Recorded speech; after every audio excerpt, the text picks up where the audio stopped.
Hey everyone, Tomias here. Welcome to the second part of the global soft launch tier list. So just a bit of a clarification in the beginning. This tier list will include all the performance reviews of the midliners. So my previous video were about the frontliners. So this is about midliners and their performance in the soft launch. And also my review extends to the initial release, which means we should be getting map 9 if not map 10 as well, plus the clan battle and the story / PvE. And the PvE component includes dungeon bosses, event bosses, so you might disagree with some of the ratings right now for units that are performing much better in story, but you can see later on they're not as good on the full release patch that we get. So without further ado, let's dig into it. So first unit we have is Mimi. Mimi is a 2-star base unit that right now ranks B across the board for me in PvP, clan battle, as well as story and PvE. She's just average at what she does at the moment, but with her unit being 3-star plus later on, after you farm the hard difficulty shards, she's actually much better. I remember using her for the first if not the second clan battle on the CN server, just due to the fact that she gives a decent team-wide attack buff and can dish out good damage with the UB as well. And in arena, her UB actually hits the first unit as well as the position 2 on the enemy team. This is good in the sense that if the enemy second position unit is squishy DPS for example, the UB can actually one-shot. So Mimi can be much better later on, but right now it's B across the board. Next we have Shinobu. Shinobu is a 2-star unit that offers some defense shred in the form of her Union Burst. She also summons a skull as a summonable unit that can tank some of the unique mechanics in clan battle. She needs to be based, I think, 3-star for her to be viable in terms of clan battle, so you can farm her shards in the hard difficulty, but make sure she stays at 3-star for now. You can farm her shards to have enough for 5 or for her unique equipments later on, but staying at 3 is best, just because if she's too tanky, her skull inherits some of her tankiness and then doesn't die, which can mess up some of the timings for a clan battle. Next is Mahiru, who is just really bad all around, so we won't talk too much about her. Yukari is one of the best and most versatile support units. She gets an A in PvP. She's more used in the stall or the TP charge teams.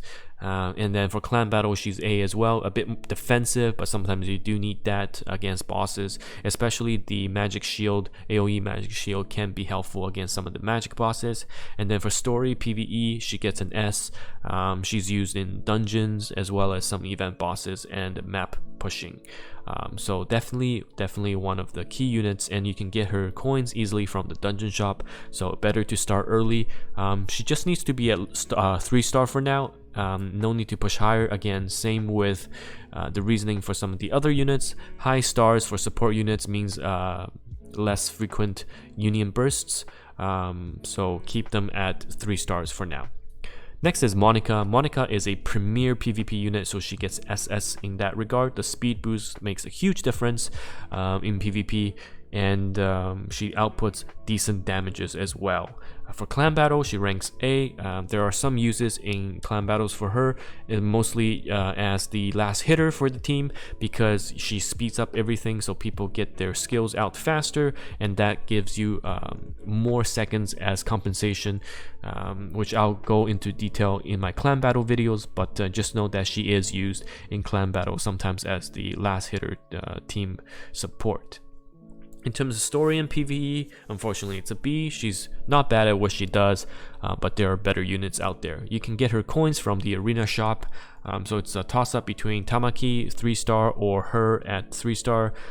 Tamaki is faster to get, but Monica makes a huge difference in arena. Next we have Ninon. So Ninon for PvP right now is S. She needs Saren to pair up with her for the TP charge. Multi-targeting isn't really that great outside of arena right now, so she could be SS later on, 4-star plus, but right now she is an S. And when the meta change, our first meta change should be when Ilia is released. Ninon is actually a decent counter to Ilia. Otherwise, clan battle not really used, and story PvE C. You can farm her shards, I believe, later on in the hard shard difficulty. I haven't checked if it's released in the global yet, but I don't think so. Mifuyu, it's really bad, so we won't talk too much. Saren, 3-star PvP S, because she enables a lot of units that can get their UB charged really fast, such as the Ninon AoE, or even slotting her in front of for Dicha or Makoto can really push their damage out.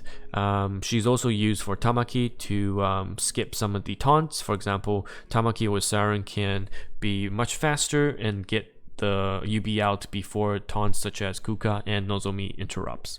In terms of clan battle, she will be very good because her paired up with Makoto enables Makoto to have a higher defense threat overlap just because of how fast the UB gets charged.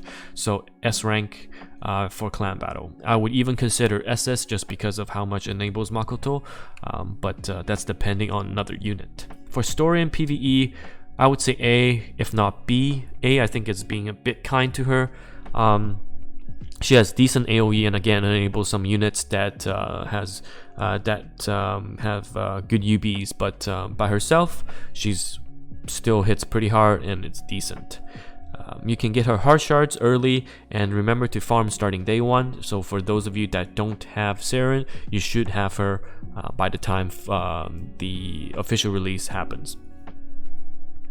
Anna is one of the Mage Melt PvP teams, one of the pieces of the Mage Melt PvP team. So S ranking PvP does a lot of damage, and sometimes her self-destruct can come in really handy and finish off low HP units. Needs a bit more to be useful in clan battle, because mages don't really shine clan battle until some of the key units and some of the UEs are released. So B for now. She doesn't do terrible damage, but make sure you don't use her UB because that makes her too squishy. And then story PvE C. If you don't auto, then she could be a B, slightly B+. But if you auto, it turns her UB on, and then after she UB, she dies in like 2 hits because of her UB's skill, which decreases her armor, magic, and physical armor, I believe. And you can get her shards from the Princess Arena shop. Kokoro, B for PvP. She has a decent buff, but she just doesn't do much outside of that in PvP. Clan battle A, she enables tank swap, she can self heal, speed buff, overall decent unit. And then story for PvE, and she can rank S. As a third position, usually placed in this third position, self heal and buff is really great, and very versatile in the same sense that Yukari can offer a lot to the team. So S in that regard. You can farm her shards in 2 separate stages early in the hard difficulty. Next is Mitsuki. So Mitsuki is actually a very good enabler in PvP. Her AoE down helps both Reno and Ninon, so S in that regard. Next, for clan battle, she gets an S as well.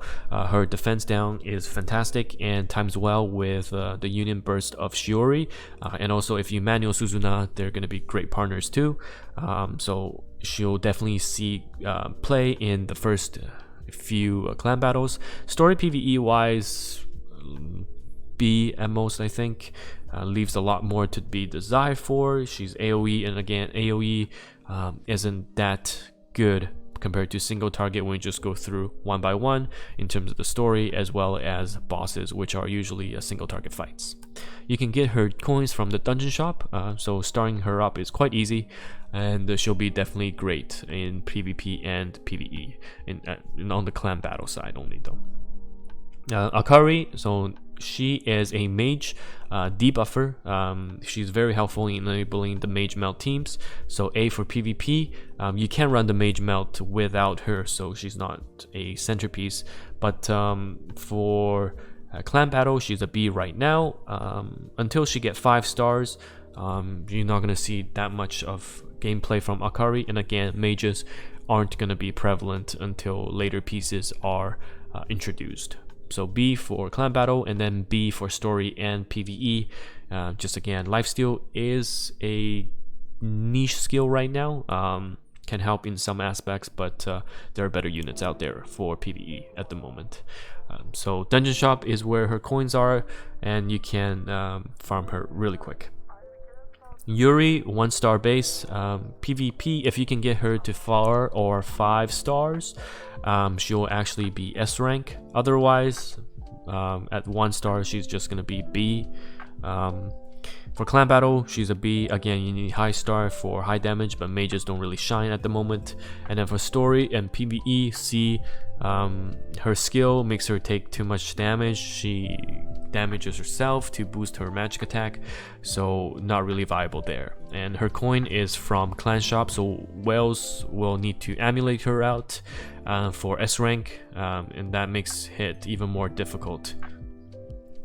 So yeah, those are the midliners in terms of position, and in the next video I'll go over the backliners. Leave a like, any comments if you have questions. I'll be more than happy to answer them as well.